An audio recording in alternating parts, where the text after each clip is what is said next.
Hello everyone, welcome to another episode of It's Football Not Soccer. Today we're going to be talking about the two manager departures in Dick Advocaat and Brendan Rodgers.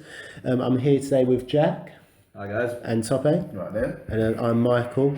So who do you want to start with, boys? Should we start with Dick Advocaat?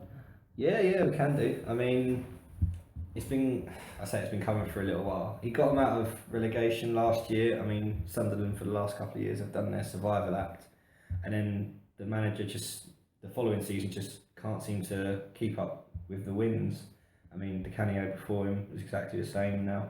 Advocaat, well, didn't get sacked, but he left. But it seemed like he was going to head that way anyway. And they're just not picking up enough points, let alone actually having a decent performance once in a while. And he wanted to leave at the end of the season anyway. And then I think just the emotion and the atmosphere at the stadium got to him, and then he wanted to stay. So he already had a mindset that he wanted to go because he was only there for I think half. So the set, I try and remember. Like 3-4 months. Yeah, 3 or 4 months. So his remit was to get Sunderland to safety and then leave, but obviously the players liked him, so he stayed. So. I think it would have been best for everyone if they parted ways at the end of the season. I was going to say, do you think it's almost like not a guilt thing, but like with a lot of managers, like if they win something or if they survive relegation, it seems like you kind of have to keep them. It seems like the way he was speaking for the end of the season, I'm definitely going to leave. Yeah. He was talking about his wife wanted him to retire, so he was going to retire for that reason. Then it seemed because Sunderland wasn't getting a replacement early in the season, he felt like, well, they're not going to get anyone, and then I feel responsible, so I've got to go back and try. And I just don't think, even from day one, I think it was more of he didn't necessarily want to. He wasn't 100% in there because he was half-minded. I think I think it would be better if he just said at the end of the season, no, that's it, good luck, I've done my job and moved on. And now at least he's done it 8 games into the season instead of like 15, 20 when it could have been a worse situation. Yeah, exactly. So hopefully Sunderland can find someone to come in and you don't even have to save the season, but just to pick up and try and make sure they don't have another relegation fight. Do we think they'll avoid the drop? I mean, I know it's very early. I do think they've got a decent team, but there's lots of good teams in the Premiership. So I think it's one of those you're gonna have to wait and see who they get in to replace him. There's a lot of money on Big Sam. I think if Big Sam comes in, I think they'll stay up. Yeah, that's what he's done in the past. He keeps teams in the Premier League. You know, whether you like the football or you don't. And Sunderland look like a team that he could work with. You know, he's got like Lee Cattermole in there. Got a couple of decent players. Got Jermaine Defoe up front. So I don't know. I agree with you both. I think Sam Allardyce will do a great job at that club. I think his work ethic and his way of playing football as well will actually suit Sunderland to the ground, and I think he'll get enough points to more than stay up. So, definitely. We'll just see how that one develops. Yeah. So moving on to the big one, I guess. Brendan Rodgers, as Thierry Henry thought yesterday, a bit of a shock just based on his reaction. What do you think? Well, that reaction alone was a bit disturbing. Yeah, I mean, to be honest, I personally think it's a bit harsh. I mean, I know he hasn't really won anything, and the benchmark was sort of set when they sacked Dalglish after he'd won a cup. So the benchmark was set. They came really close last season to almost win the league with Suarez. They had Sturridge, who Coutinho was sort of finding his feet. I'd have liked it personally if they were giving him to the end of the season. However, with who I think is probably coming in, I am really happy about it because I really like Jurgen Klopp. I think he'd be really good for the Prem. I was completely shocked as well. Caught everyone by surprise. But I think what's gone against Rodgers is his signings. Can you name me like 3 signings that he's brought to the club that'd be value for money? I'll try. Was Sturridge one of his? Okay, yeah, Sturridge. Sturridge was one. Coutinho was the other. Suarez wasn't his. That was Dalglish, wasn't it?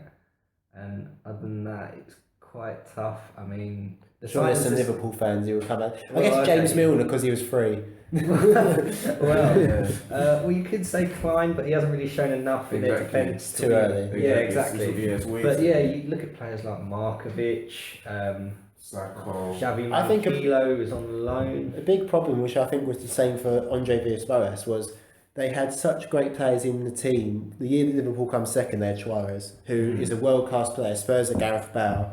He pushed them up to levels that really Spurs weren't that good, but they had Bale. Liverpool wasn't that good, but they had Suarez. And then when they left, they dropped that level, and everyone's thinking, well, last year you come second. Why are we going back to fifth or sixth? Which is that is Liverpool's level, fifth or sixth, I think. So now having such a good season has probably gone against him. And this season, I think Liverpool fans were expecting, and the Liverpool board was expecting them to maybe be pushing for going back to the title, top four. And I think realistically, they are a fifth or sixth place team in our league at the moment. Just look at their transfers though, like you said before. I mean, I find it funny that Stoke sign Shaqiri and Liverpool don't. I mean, it's just players like that. I mean, United have really pushed the boat out this season. They've signed like Depay, they've signed Schweinsteiger.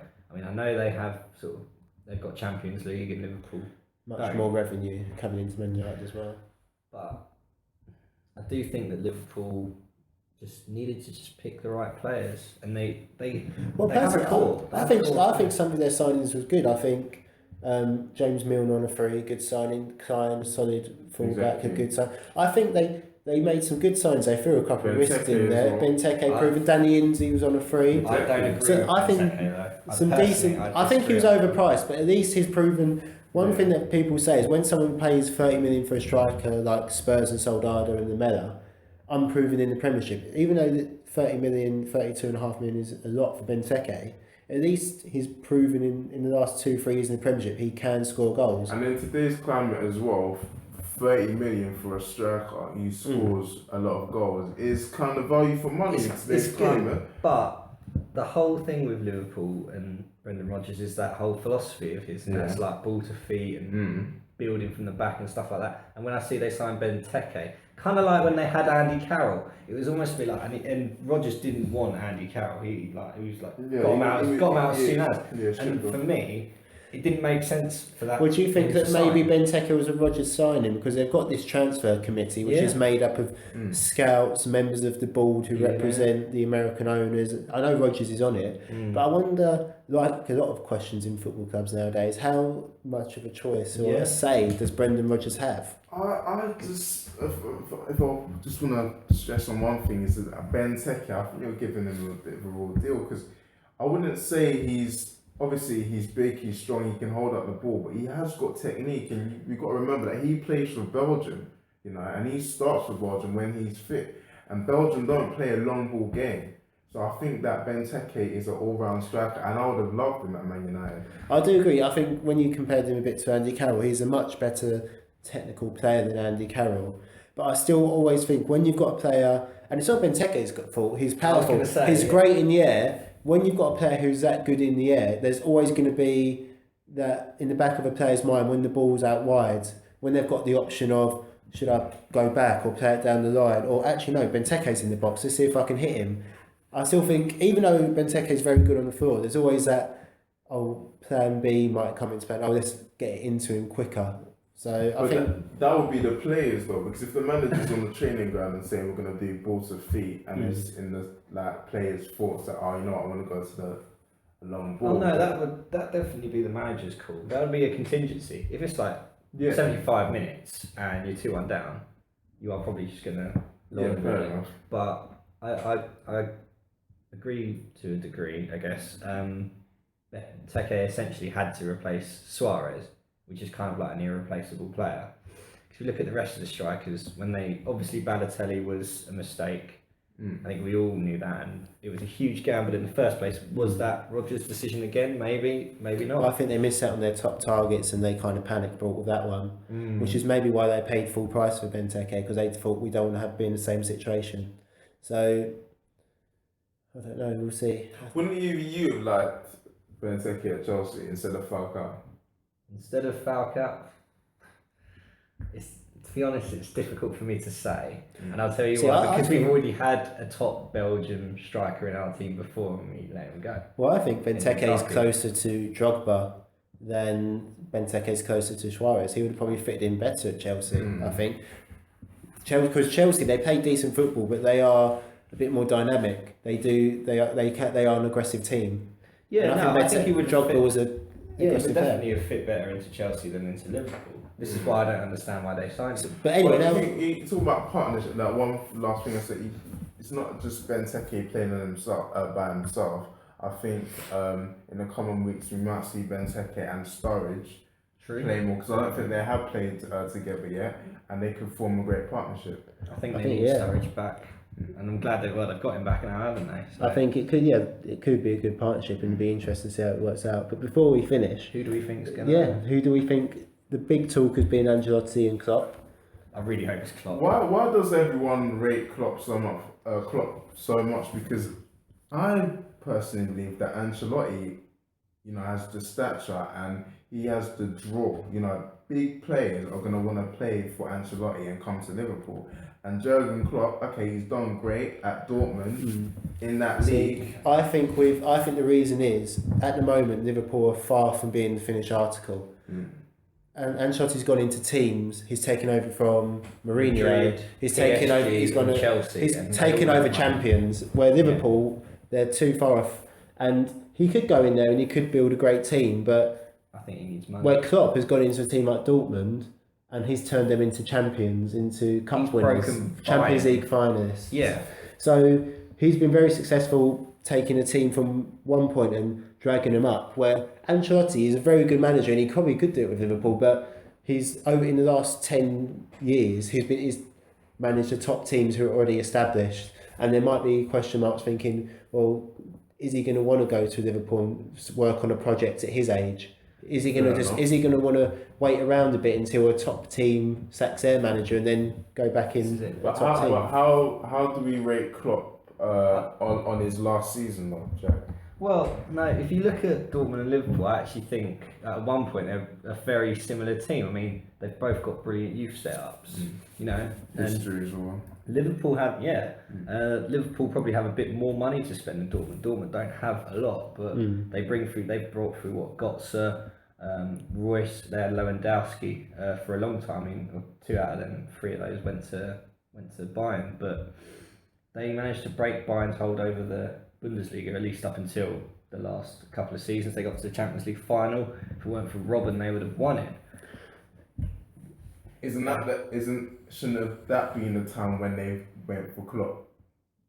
What? Do you know what I mean? When he was doing all that stuff, when he was. I think teams wanted him, but he come out and said he wants to stay. So if he wants to stay, then you can't have him. But then it got to the point. I think that his last season they didn't start well, which was a bit of a surprise. And I think that it was one of those situations where it wasn't just the manager. It's just, I think, everything just seems not to be going Dortmund's way. Yeah. And then that's the time they thought, maybe it is a time to go for a new challenge. And I think he's just been waiting for the right one. And personally, I think if someone offered him the Liverpool job today, he'd take it. So it's just basically a case of he's waiting for the call, or is he going to be second best to Ancelotti? So I think it's a big decision for the Liverpool board. So the one more thing I just want to say is the type of football he plays. And at Dortmund they played really creative attacking football. And I think that's just what Liverpool want to see again. Coming from as a Spurs fan who's probably at the same level with Liverpool at the moment, I'd be more worried if they got Klopp, because I think he could improve them more than Ancelotti could. That's my personal opinion. Agree with that. Yeah, I think Ancelotti, whilst he is a brilliant manager, has only managed clubs with a lot of money. And I don't think Ancelotti is a long-term solution either, where I think Klopp is. Yeah. So Klopp he's still got a lot to prove. He's still, you can argue, an upcoming manager. This would only be his third top job at the top level in the respective country. So, and he's coming to England. Ancelotti's been in England and say, I've won the Premiership. And Klopp will come and say, new league, complete new challenge. And I think he'll be a really good manager. And I think that's why Liverpool got rid of him so early, because they've been thinking, if we don't get rid of Brendan Rodgers now, he's up. Who's going to press the Klopp button first? And Liverpool did. So unless Sunderland I'm thinking of having a little cheeky bit. He's odds on favourite. I think he'll get it, and I hope he does, because just as like a personality, I think he'll be as a football fan. I think it'd be really good to see him. Well, guys, that's our views on it. So let us know what your views are. Remember to hit a like if you liked our comments there and subscribe. And see you soon. See you guys. See ya.